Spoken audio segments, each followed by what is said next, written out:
తెలియజేస్తున్నాను. ఆయన రక్తంలో కడగబడినటువంటి పరిస్థితులైన యథార్థమైన పిల్లలైన చేరువచ్చిన అందరికీ ప్రభు నామములో వందనాలు.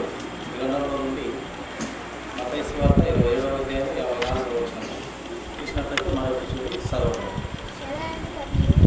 శతాధిపతియు అతనితో కూడా యేసునకు కావలి ఉన్నవారును భూకంపమును జరిగిన కార్యములన్నిటినీ చూచి మిక్కిలి భయపడి నిజముగా ఈయన దేవుని కుమారుడు అని చెబుతున్నది. అక్కడ ఒక గొప్ప యేసుక్రీస్తు వారు చనిపోయినటువంటి ఆ యొక్క సమయంలో ఆ యొక్క కాలంలో అక్కడ జరుగుతున్నటువంటి పరిస్థితులు బాగా గమనించినటువంటి శతాధిపతి అక్కడ ఉన్నటువంటి జనులు చాలా అద్భుతమైనటువంటి కార్యాలు అక్కడ జరిగినాయి. ఆ యొక్క మందిరపు గర్భాలయపు తెర నడుమికి చినిగింది, భూకంపం జరిగింది. అలాగే ఇంచుమించుగా చీకటి అయిపోయింది. ఆ యొక్క 3 గంటల సమయంలో ఆ యొక్క అద్భుతాలన్నీ కూడా మనకు గ్రంథంలో మనమైతే చూడలేదు, కానీ మన గ్రంథంలో వాళ్ళు వ్రాయించినటువంటి పరిశుద్ధాత్మ దేవుని ద్వారా అపొస్తలులు వ్రాయించిన దానిని బట్టి మనము ధ్యానిస్తున్నాము, నమ్ముతున్నాము. కనుక ఒక చాలా గొప్ప అద్భుత కార్యాలు అక్కడ చోటు చేసుకున్నట్టుగా మనం చూస్తాం. అనేక మంది చనిపోయిన వారు కూడా లేచినట్టుగా మనం చూస్తాం. ఇంత అద్భుత కార్యాలు జరిగిన ఆ యొక్క సమయంలో ఆ యొక్క శతాధిపతి జరిపించినటువంటి ఆ యొక్క పనులన్నిటినీ జరిగిపోయిన తరువాత ఆ యొక్క గొప్ప అద్భుత కార్యాలను చూసి నిజముగా ఇతను దేవుని కుమారుడి అని భయంతో వణుకుతో చెప్పినట్టుగా, మోకాలు చెప్పినట్టుగా మనము చూస్తాం. ఆ యొక్క కార్యములు ఎందుకు యేసుక్రీస్తు ప్రభువు చనిపోయినప్పుడు అంత గొప్ప కార్యాలు జరిగినట్టు ఆయన దేవుని కుమారుడు అని రుజువుపరచబడుటకు, దేవుని కుమారుడు అని తెలియపరచబడుటకు ఈ యొక్క గొప్ప కార్యాలను ప్రకృతి సైతము చక్కగా అక్కడ ఉన్నటువంటి జనులకు కనపరిచింది. ఆయన లేఖనముల ప్రకారం మళ్ళీ తిరిగి 3వ దినాన లేస్తానని చెప్పిన మాట ప్రకారం కూడా దేవుడు ఆ యొక్క లేఖనం బట్టి, లేఖనం నెరవేరుతున్న బట్టి కూడా ఆయన మళ్ళీ తిరిగి 3వ దినాన లేచినట్టుగా లేచి ఈయన దేవుని కుమారుడు కనుక దేవుడు లేపినాడని రుజువుపరచుటకు, లేఖనం నెరవేర్చబడుటకు ఆయన తిరిగి మరణమును కూడా జయించినాడు. మరణాన్ని జయించినటువంటి వారు ఎవరు లేరు. యేసుక్రీస్తు ప్రభువారు లేక ఇంకా చాలామంది ఆయన భక్తులు చాలామంది చనిపోయిన వారిని లేపినారు. లాజరును, ఇంకా చాలామంది ఒకే ఒక కుమార్తె అయినటువంటి ఆమెను చాలామందిని యేసుక్రీస్తు ప్రభువారు లేపినారు, చనిపోయిన వారిని లేపినారు. మళ్ళీ తర్వాత దేవుని ఆత్మను పొందుకొని ఇంకా మనుషులు కూడా దేవుని శక్తిని పొందుకొని, ఆత్మను పొందుకొని, పరిశుద్ధాత్మను పొందుకొని చనిపోయిన వారిని కూడా లేపినారు. లేపినటువంటి వారు మళ్ళీ తిరిగి చనిపోయినారు. వాళ్ళేమో అలాగనే ఉండలేదు. లాజరును దేవుడు 4 దినముల తర్వాత కుళ్ళిపోయినటువంటి శరీరం ఉంటుందని వారి సహోదరులు చెప్తున్నప్పటికీ దేవుడు లేపినాడు. లేపిన తర్వాత మళ్ళీ కొన్ని దినాలకు ఆయన చనిపోయినాడు. అలాగే పరిశుద్ధాత్మను పొందుకొని మనుషులు కూడా లేపగలిగిన వారు చనిపోయినారు. కానీ యేసుక్రీస్తు వారు ఆయన చనిపోయి మళ్ళీ తిరిగి లేచినాడు. లేచి ఇంకా మళ్ళీ ఆయన చనిపోయలేదు. ఇంకా ఆయన నిత్య జీవము గల దేవుడు కనుక ఇంకా ఆయన చనిపోవచ్చు. వీరైతే అందరం చనిపోయినారు.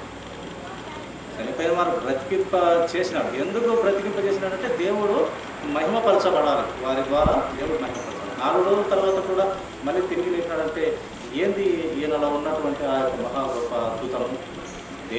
కుమారుడైతేనే కదా లేపబడతాడు, లేకుంటే ఎలా లేస్తాడు అని ఆయన మహిమపరచబడాలి, గణపరచబడాలి, దేవుడి కుమారుడు అనబడాలి. కనుక ఈ గొప్ప కార్యాలన్నీ కూడా దేవుడు జరిగిస్తూ వచ్చినాడు.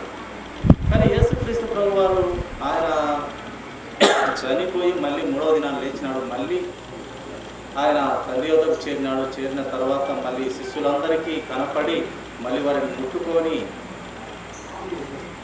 మళ్ళీ ఆయన చూస్తుండగానే మళ్ళీ తండ్రి వద్దకు నేను వెళ్తున్నాను, తర్వాత మళ్ళీ నేను తిరిగి వస్తాను, ఈ లోకం మీకు నేను వెళ్ళటం మీకు మంచిది, పరిశుద్ధాత్మ దేవుడు మీలోకి పంపిస్తాను, మీకు తోడుగా ఉంటాడు, మీతోనే ఉంటాడు. ఆయన కొత్తగా ఏమి బోధ అయితే చేయడు, కానీ నేను మాట్లాడిన మాటల్లోని మాటలే తెలియపరుస్తాను అని వివరించి ఆయన చూస్తుండగానే అలా ఆకాశం మేఘాలలో కొనిపోయినాడు. మళ్ళీ తిరిగి వస్తానని చెప్పిన ఏ రీతిగా వెళ్ళినాడో అదే రీతిగా మళ్ళీ నేను వస్తానని చెప్పినటువంటి తిరిగి వెళ్ళాడు. ఆయన మరణం కనుక ఆయన దేవుని కుమారుడు దైవత్వం పొందుకొని సమస్తము ఈ యొక్క యేసుక్రీస్తు వారికి అప్పచెప్పాడు. మరణవశములు ఆయన చేతికి దేవుడు అప్పచెప్పాడు. ఆయన మొదటి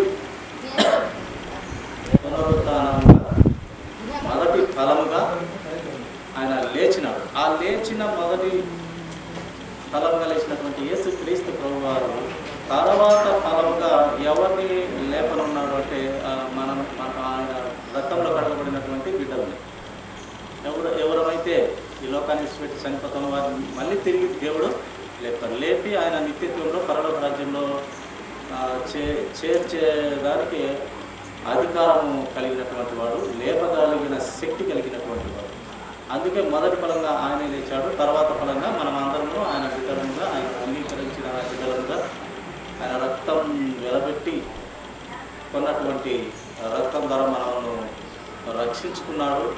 ఆ యొక్క పాతాళం నుండి, నరకం నుండి తప్పించినాడు, రక్షించినాడు, పాపాన్ని తీసివేసినాడు, పరిశుద్ధత ఇచ్చినాడు. ఆ పరిశుద్ధులో ఉండే రాజ్యంలో నిన్ను నన్ను అందరినీ కూడా ఆయన చేర్చబోతున్నాడు. ఎలాగ చేర్చబోతున్నాడు?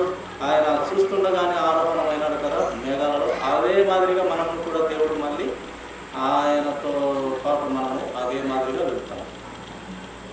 కనుక ఈ యొక్క అద్భుతాలన్నీ దేవుడు మహిమపరచబడుటకే, ఘనపరచబడుటకే, దేవుని కుమారుడని తెలియపరచబడుటకే, ఆయన మహాశక్తి సంపన్నుడని ప్రతి ఒక్కరూ తెలుసుకొని ఆయన యందలి భయభక్తులు కలిగి జీవించుట కొరకే. ఇది మనము మనసున ఉంచుకుంటే మనకు ఈ యొక్క నమ్మకము, విశ్వాసము, పట్టుదల, ఓర్పు, సహనము మనకు దినదినము అధికమవుతుంది. నమ్మినప్పుడే మనము ఆయన మహిమను చూడగలం. మార్త మరియలు నమ్మినారు కనుక ఆయన మహిమను చక్కగా చూడగలిగినారు. వారైతే ఇప్పుడు లాజరు చనిపోయినాడు, ఇప్పుడే లేవడు, ఎప్పుడో మళ్ళీ ఇంకా చనిపోయినాడు, మళ్ళీ ఎప్పుడు పునరుత్థానం, మళ్ళీ 2వ రాకడికి వచ్చినప్పుడు లేస్తానని అనుకున్నాడు. కానీ అది ఆ గొప్ప మహిమ అప్పుడే కనపరిచినాడు దేవుడు. నీవు నమ్మితే నా మహిమ ఇప్పుడే చూస్తావా అని చెప్పినట్టుగా వారు నమ్మినారు. కానీ ఎప్పుడో పునరుత్థానం, మళ్ళీ 2వ రాకడికి వచ్చినప్పుడు లేస్తాను అనుకున్నారు. కానీ వారు కన్నులారా తన సహోదరుని, యేసు ప్రేమించిన యొక్క రోజైన లాజరును మళ్ళీ 4 రోజుల తర్వాత లేపి ఆ మహిమ వారికి కన్నులారా చూపించినప్పుడు. కాబట్టి దేవుడు మనమైతే ఎప్పటికైనా చనిపోతాము, అప్పుడు చనిపోయిన వారు మళ్ళీ బ్రతికి మళ్ళీ చనిపోయినారు. కానీ దేవుడు ఆయన ఒక పారి చనిపోయి ఆ మరణాన్ని జయించి మళ్ళీ బ్రతికి ఇప్పుడు తండ్రి వద్ద ఉన్నాడు. అది కూడా ఎవరికి నిమిత్తం వెళ్ళాడు, ఎవరి కోసం వెళ్ళాడు అంటే ఆయన మన నిమిత్తం, మన కోసమే వెళ్ళాడు. ఎందుకు?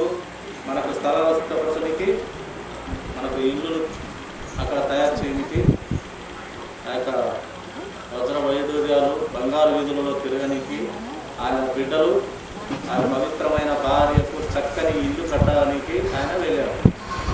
ఆయన పవిత్ర భార్య అయినటువంటి సంఘమనే ఆయన రక్తం చేత కొనబడినటువంటి, విలువ పెట్టి కొనబడినటువంటి బిడ్డలమైనటువంటి ఆ సార్వత్రిక సంఘము సృష్టి అంతా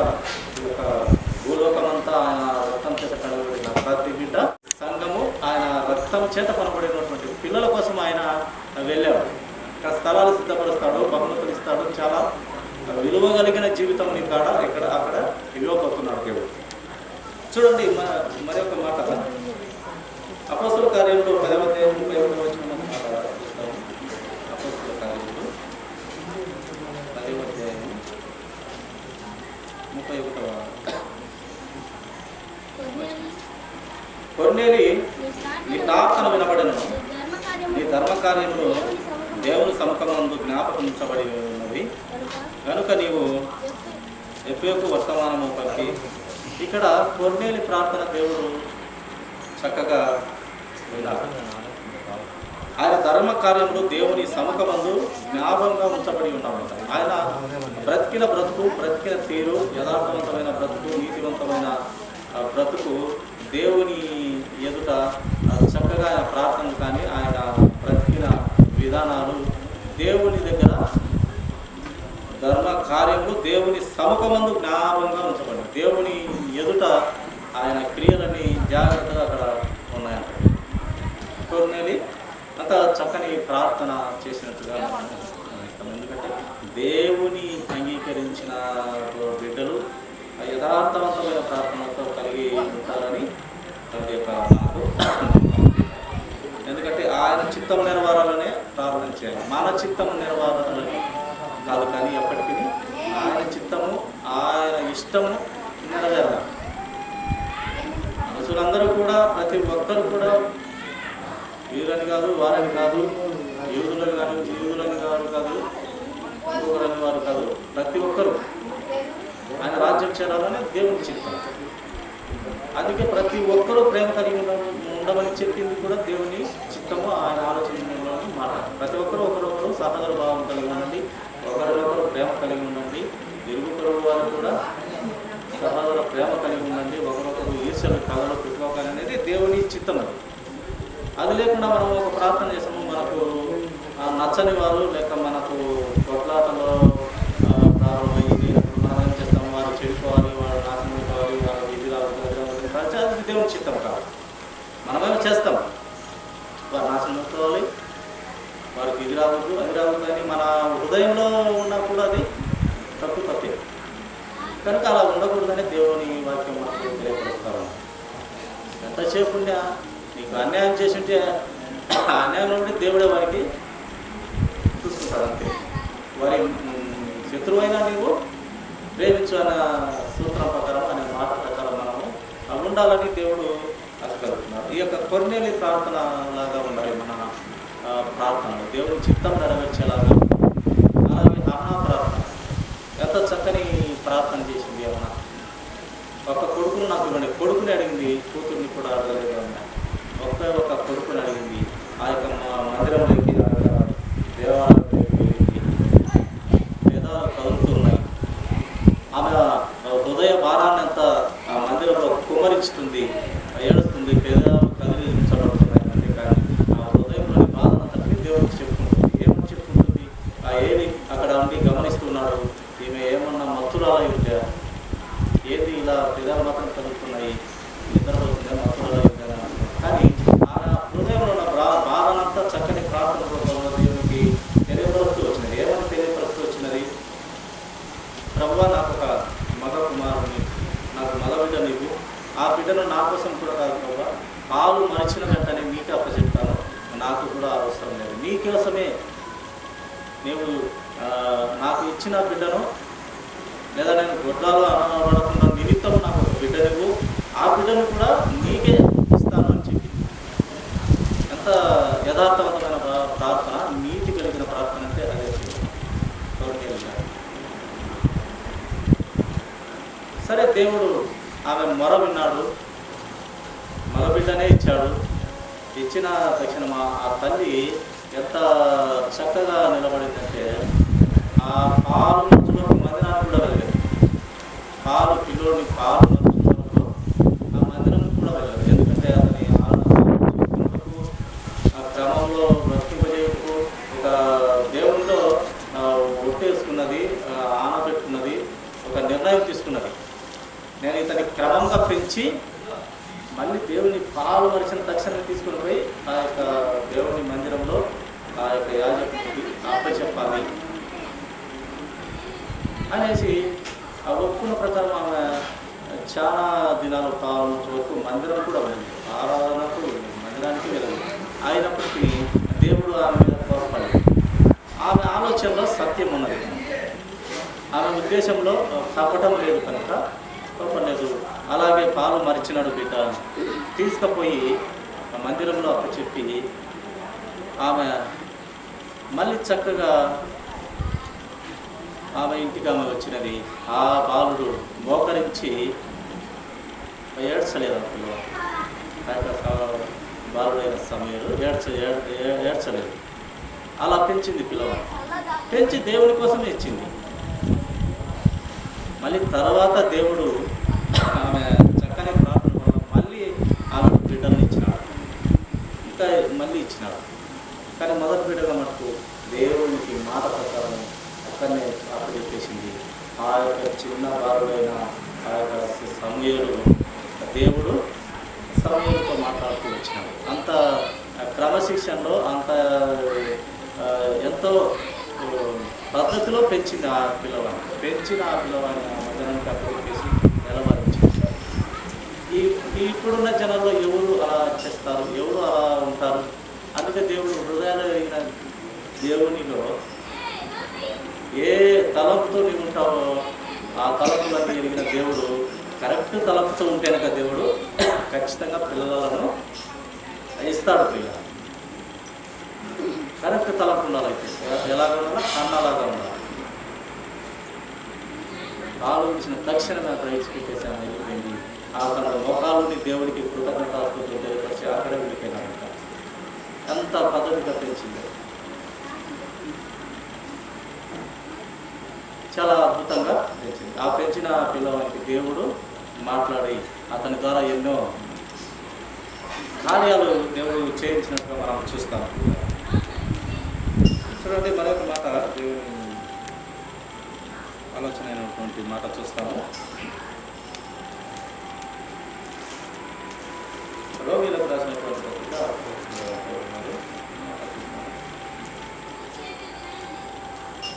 1వ అధ్యాయం 28వ వచనం. మరియు వారు తమ మనసులో దేవునికి చోటియ నల్లకపోయేది కనుక చేయరాని కార్యములు చేయుటకు దేవుడు భ్రష్ట మనసుకు వారిని అప్పగించాడు. దేవుడే, చూడండి ఇక్కడ లేఖనము తెలియపరుస్తా ఉన్నది, దేవుడే భ్రష్ట మనసు వారికి, భ్రష్ట మనసుకు వారిని అప్పగించాడు. భ్రష్ట మనసు, పనికిమాలిన ఆలోచన కలిగిన మనసుకు దేవుడు వారిని అప్పగించాడు. ఎందుకు అప్పచెప్పినాడంట? వారి మనసులో దేవునికి చోటు ఇయ్యని పిల్లలు అంటారు. దేవునికి మన హృదయంలో మనసు ఇవ్వకుంటే, చోటు ఇవ్వకుంటే దేవుడు కూడా ఏం చేస్తాడు? భ్రష్ట మనసే ఇస్తాడంట. ఎట్టా అతను ఆమె భ్రష్టురాలే, భ్రష్టుడే, ఎందుకు వీళ్ళు మారాలని ఆయన హృదయాలు ఎరిగిన దేవుడు, లేదా ముందు చూపు ఎరిగినటువంటి దేవుడు ఇతని బ్రతుకు ఇంతే, ఇంకా ఇతడు మారడు, ఈమె మారదు అన్నప్పుడు ఏం చేస్తాడు? ఆ భ్రష్ట మనసుకే అప్పచెప్తాడు. అదే అర్థం ఇక్కడ లేఖనము తెలియపరుస్తాము. నేను చెప్పేది కాదు కానీ లేఖనము అలా తెలియపరుస్తాము. మరియు వారు తమ మనసులో దేవునికి చోటు నొల్లకపోయి కనుక చేయరాని కార్యములు చేయుటకు దేవుడు భ్రష్ట మనసుకు వారిని అప్పచెప్తాడు. పనికి వాళ్ళ ఆలోచనకి వారిని అప్పచెప్తాడు. వారిలో ఆ యొక్క దేవుడి వైపు తిరుగుతాము, బాగుపడతాము. దేవుడు మనము పుట్టించడమే మనకు ఒక గొప్ప వరము అని తెలుసుకోవట్లేదు. ఒకదానికి అలవాటు అయిపోతే, నిజంగా ఆ అలవాట్లో నుంచి బయటపడాలంటే చాలా కష్టమైపోతా ఉన్నారు. దాంట్లో ప్రాణాలైనా పెట్టేదానికి సిద్ధం కలిగి ఉన్నారు. కానీ దాంట్లో నుంచి బయటపడి సృష్టికర్త అయిన దేవుని వైపు తిరుగుదామనే ఆలోచనలోకి రాలేకపోతున్నారు. దాంట్లోనే జీవితం అంతమైనా పర్వాలేదు అన్నట్టుగా ఉన్నాయి. హృదయము దేవునికి సమర్పించుకోవాలి, దేవుని వైపుకు తిరగాలి. ఈ లోకంలో మనము వ్యసనానికి, అది ఏ వ్యసనమైనా కానీ, తాగుడు కానీ, ఒక్కరిని కానీ, సినిమాలే కానీ, ఈ లోకంలో జరుగు ప్రతి విధమైన వ్యక్తమైన పనికి మాలినటువంటి పనులు కానీ, ఏదైనా కానీ అది బానిసైపోతే దాంట్లో నుంచి తేరుకోలేక పోతున్నాము. తేరుకొని బయటపడితే దేవుడు భ్రష్ట మనిషికేమి అప్పచెప్పాలి. ఇతను ఎప్పుడైనా మారుతాడో, ఎప్పటికైనా ఇతడు మారుతాడో లేదా ఈమె మారుతుంది అని దేవునికి ముందుచూపు తెలియచిన వాడు కనుక, భూత భవిష్యత్తు కాలాలు ఎరిగిన వాడు కనుక, అలాగే మన హృదయంలో ఏమనుకున్నామో అనుకున్న దానికంటే ముందుగానే దేవుడు తెలుసుకుంటాడు, తెలుసాయి కనుక ఇతని జీవితం అంతా, ఇతను పుట్టినాటి నుండి చనిపోయే వరకు ఇతని జీవితం ఎలా ఉంటుందని దేవుడు చూస్తాడు. వీలైనంత వరకు దేవుడు మార్పు కలుగుటకే ఆలోచనలు అయితే పెడతాడట. మార్పు కలుగుతుంది జీవితకాలం అంతా కూడా మారేదానికి. ఏ దాంట్లో మారేదానికి? అదే దేవునికి మంచి బ్రతుకు బ్రతకనికి. అంతే, మంచి బ్రతుకు బ్రతికి సృష్టికర్త అయిన దేవుని ఎరగాలి. ఆయన ఇచ్చే ఆ వరంగా ఇచ్చే, ఆ బహుమతిగా ఇచ్చే ఆ పరలోక రాజ్యము పుచ్చుకోవాలి మనం. ఆయన వరంగా ఇస్తున్నాడు. నువ్వు ఒక్క మాటతో పలికితే నీకు వరంగా అయినటువంటి పరలోక రాజ్యం ఇస్తావు. ఏదమ్మా, ప్రభా నేను పాపని, నా పాపం క్షమించు, నీ రక్తంతో నన్ను కడిగి పరిశుద్ధంగా చేయను ఆయన, ఇంకా మీదట నేను చేయను. నీవు నిజంగా దేవుని కుమారుడు కనుకనే నువ్వు ఆ యొక్క కలవరి చనిపోయి తిరిగి లేచినటువంటి మహా గొప్ప దేవుడే నేను లేపినాడు. దేవుని కుమారుడు లేచినాడు కనుక నేను నమ్ముచున్నాను. నన్ను స్వస్థపరచు, నన్ను బాగు చేయి. నేను నీ మాట, నీ యొక్క ఆలోచన నమ్ముచున్నాను అని చెప్పి ఒప్పుకున్నట్లయితే అయిపోయింది పరలోక రాజ్యం అని. వరకు ఎలా ఒకే ఒక మాట చేత నీకు పరలోక రాజ్యం అయితే వస్తుంది. కానీ ఆ తర్వాత మళ్ళీ నీవు పడిపోయినా మళ్ళీ నేర్పుకుంటాడు దేవుడు. ఎందుకంటే పరిశుద్ధాత్మ దేవుడు నీ హృదయంలో ఉంటాడు కనుక మళ్ళీ అవకాశాలు ఇచ్చి నేర్పుతాడు. ఆ మొదట ఇచ్చిన వరం ప్రకారం, ఆ మాట ప్రకారం, నీ నోటితో ఒప్పుకున్న ప్రకారం ఆయన అయితే నీకు నిత్య జీవం అయితే ఇస్తాడు. కానీ నీ బ్రతుకు సరిగేసినప్పటికీ కూడా, నీ నోటితో ఒప్పుకున్నప్పటికీ, దేవుని అంగీకరించినప్పటికీ, ఆయన రక్తంలో కడగబడినప్పటికీ నీవు మళ్ళీ పడిపోయిన జీవితంలో ఉంటే పరలోక రాజ్యం అయితే ఉంటుంది. కానీ దేవునికి చాలా దూరం ప్రయోజనం లేకుండా 7 ముఖాలతోనే చాలా దూరంలో ఉన్నాయి. కాబట్టి ఇది నమ్మకంతో మనము బ్రతుకులేదు. ఇది 60-70 సంవత్సరాలు చాలా జీవితము ప్రభు దగ్గర ఉన్నది. 25 జీవితము, శాశ్వతకాల జీవితం, ఆ బ్రతుకుతోటే, ఆ రాజ్యంలోని బ్రతుకుతే, ఈ రాజ్యంలో నీకు భయం కలిగి జీవిస్తే ఆ రాజ్యంలో నీకు శాశ్వత కాలం ఉంటుంది. చివరిగా చూడండి, మాటలు చదువుకొని ముగించుకున్నాము.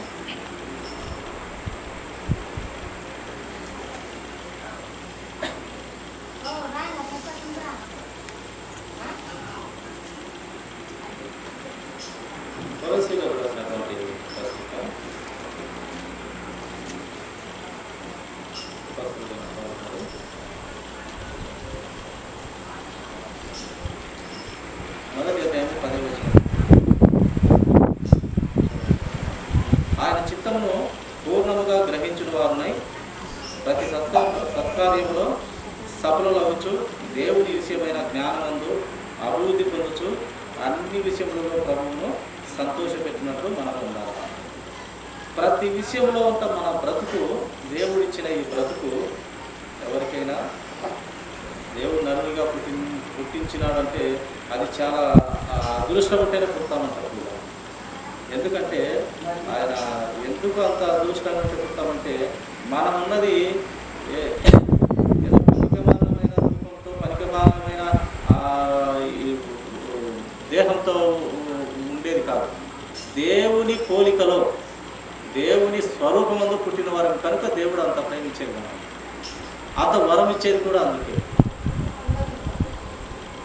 ఏదో కుక్కలకు, జంతువులకు వీటికి ఇచ్చినట్టు దేవుడు మనుషులకు ఎక్కువ ప్రేమ చూపినాడు. వాటికి ఊరికే జీవం ఇచ్చినాడు. ఆత్మలో అయితే ఉండవు కానీ జీవం ఉంటుంది. కానీ మనకు దేవునిలో ఆయన హృదయంలో నుంచి ఊపిరి జీవాత్మ ఊదినాడు మనం. ఆయన పోలికలో తయారు చేసినాడు. ఆయన పోలికలో, ఆయన స్వరూపమందు ఆయన మాదిరిగా ఉండుటకే, మళ్ళీ అది కూడా ఆయన మాదిరి ఆ పరిస్థితుల్లాగా ఉండుటకే మనం తయారు చేసింది కూడా.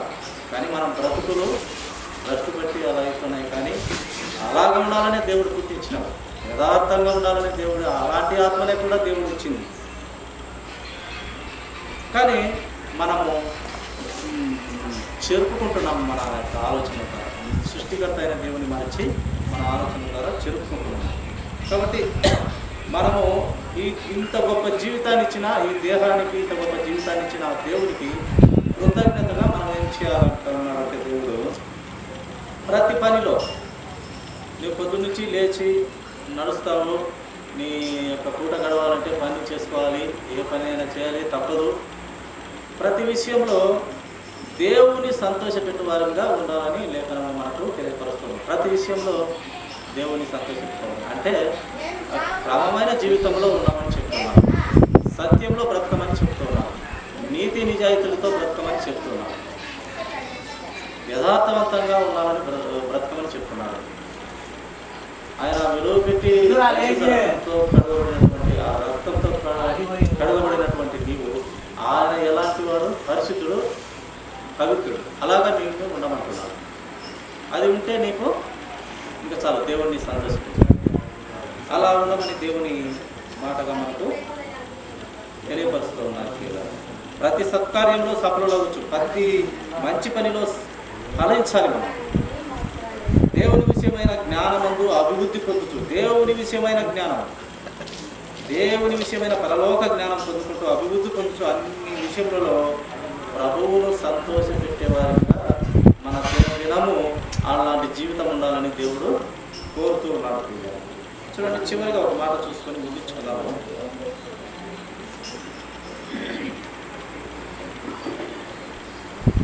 యోహాను రాసినటువంటి 3వ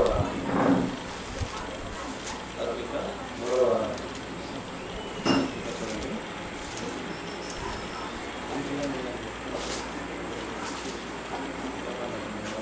మొదటి అధ్యాయం 11వ వచనం మాట్లాడండి, వివరించుకున్నాము. ప్రియుడా, చెడు కార్యమును కాక మంచి కార్యము అనుసరించి నడుచుకొనుము. మేలు చేయువాడు దేవుని సంబంధి, కీడు చేయువాడు దేవుని చూచినవాడు కాదు, దేవుడు అసలు ఎరిగిన వాడే కాదు. ఎలాంటి వాడట? కీడు చేయువాడు, భ్రష్ట మనసు ఉన్నటువంటి వాడు, చెడు ఆలోచన కలిగినటువంటి వాడు దేవుని అసలు చూసిన వాడే కాదు, దేవుడు అంటే నమ్మకం ఉన్నవాడే కాదంటూ ఇక్కడ రాయబడుతూ వచ్చింది.